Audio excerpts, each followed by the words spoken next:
What's up, booktube? Welcome back. My name is Laura if you're new here, and guess what? I finally read that.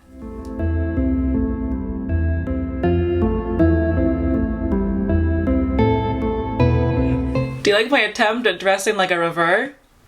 Yeah, it's real creative. This is actually from a sexy sock monkey Halloween costume that I got from work, so I'm repurposing it because I don't own any other kind of red scarf. So this looks ridiculous, but I'm here for it.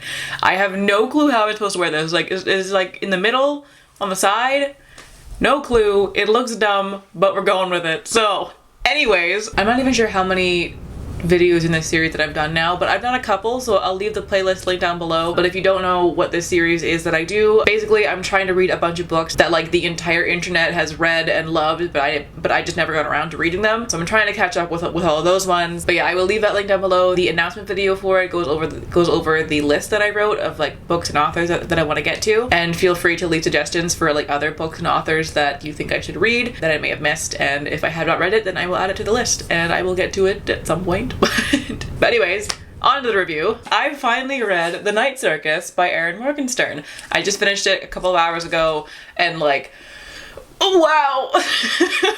wow, this was amazing. I see the hype. I see the hype now. What a wild ride. This was incredible. I don't really know how to describe what this book is about, except that it has to do with a circus and there's magic involved and there's this whole beautiful cast of characters that are all intertwined. They're all caught up in this competition between two characters, Celia and Marco, who have been at this since they were children. They were forced to do it. They didn't have a choice, and they were not told any of the rules or any of the stakes, but basically they are competing in this like magical competition set at a circus that only appears at night, and they end up falling in love with each other, not knowing that the game will only end when one of them dies. So they have no clue that that's what's gonna happen. They were not told by their teachers, so they just go into this romance like over the course of several years, not knowing the stakes. Nobody knows the stakes. Most people don't even know about the competition. They just think that they're part of this weird magical circus. It was just such a wild ride. It was so interesting, and like I have no idea how she wrote this book. Erin Morgenstern is a master of weird, and I'm here for it.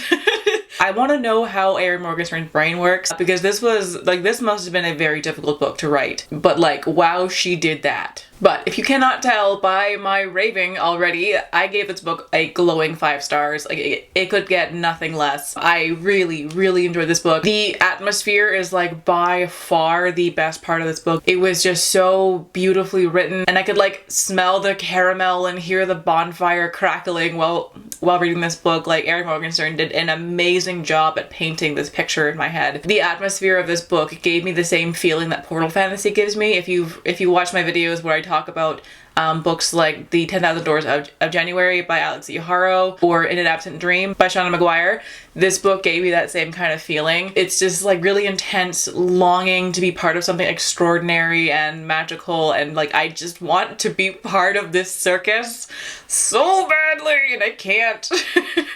I love when books can give me that feeling. It's pretty rare, but it does happen occasionally. Oh, The Invisible Life of Addie LaRue also gave me that feeling. There's a couple of others here and there, but like it's pretty rare for it to like get such a reaction out of me, but this one really, really did, and just it was entirely the atmosphere. The plot was really interesting as well, like the romance and everything happening kind of behind the scenes. But really, I was just here to just be engulfed in this story and just feel like I was walking around this circus.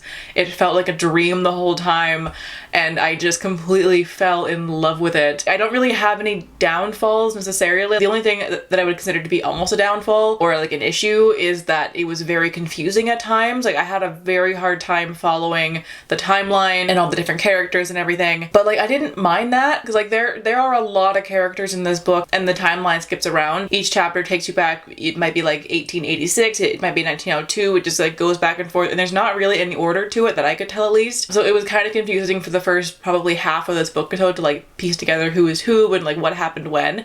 But I didn't mind that. I was okay with that because like I knew that at some point everything would come together and it would all make sense. So I didn't mind being confused. I didn't see it as a bad thing. I was just here for the ride and I was enjoying every second of it, and there's really nothing bad about this book. The writing style is absolutely incredible. I see what people mean now when they talk about her writing and how you just can't describe it. It feels like a fairy tale. It's very dreamlike and poetic. It's extremely flowery and whimsical in the most beautiful kind of way. I do find a lot of authors, when they try to go for that style, it feels forced. Like they're trying to be all poetic and deep, and it just doesn't work half the time. But at least for my taste, Erin Morgenstern did an incredible job at that. She made that style of writing feel natural and like it was easy for her, which is not an easy thing to do. So I really applaud her for that, because like, wow, stunning writing. I can't believe that this was a debut book. It was incredible. I like, just all of it was so good. I loved all of the characters in this. They were all very interesting and their own people. I think my favorites were Poppet. I love Poppet. She's so cute. And Widget too. They're twins and they're hilarious and it's just so quirky. Mr. A.H. was a really interesting character because like the entire time I couldn't figure out if he was a bad guy or not. And that's the thing too, that like nobody's really a bad guy. I spent the whole book trying to figure out who the villain was, and that didn't happen. Like there's not really a villain here. It's just kind of this cast of characters going through the motions of this competition. And like, sure, there's some people who aren't great in this, but nobody's actually bad, and it was really strange to try and like wrap my head around that, because there are times where certain characters seem like they're villains and then other times where they don't. So it was kind of confusing in that aspect, but like, again, not in a bad way. It just made this whole experience so much more fascinating to read. That confusion kept me engrossed in the story, and just all of these characters were so fun and wonderful to read that I felt like I was just part of their team, and I want to be part of their team so badly. I have no kinds of like circus qualifications, but like if I did, oh boy, I would join the circus so fast if it was one like this. I don't know, I would make something up and like be their bookkeeper or something. I don't care. I just want to be part of the circus. Anyways, that's really all that I have to say about this. It was a wonderful experience to read, and like I love finding books that give me that feeling. Books like this are why I read fantasy. I love when a book can give me that feeling that I was talking about earlier, that longing, that need to find the magic in the world. It happens so rarely, but I love it when it does, and it's like these books are why I read. I love pretty much every other book that I read, but there's just a couple that stand out here and there, and this is one of them. It's books like this and the ones that I mentioned before that make me so happy that I'm a reader and that I appreciate books so much, because not everybody does, and that's totally fine. But I'm so grateful that I am, and it's because of books like this, and I'm so happy that I love books. It just makes my life so much better. Anyways, I can probably leave that there. I don't have much else to say about it. I don't have any negatives for this book, like at all. Like, this is hands down a 5-star book. There is no question about it. I think it might even be a new all-time favorite of mine. I'm not sure yet, but like most likely is gonna end up on my favorite shelf. This is absolutely a book that is going to stay with me for such a long time. I will 100% be visiting this in my daydreams and just making a whole world surrounding the world in this book. I adored this, and I'm so glad that I finally read this book.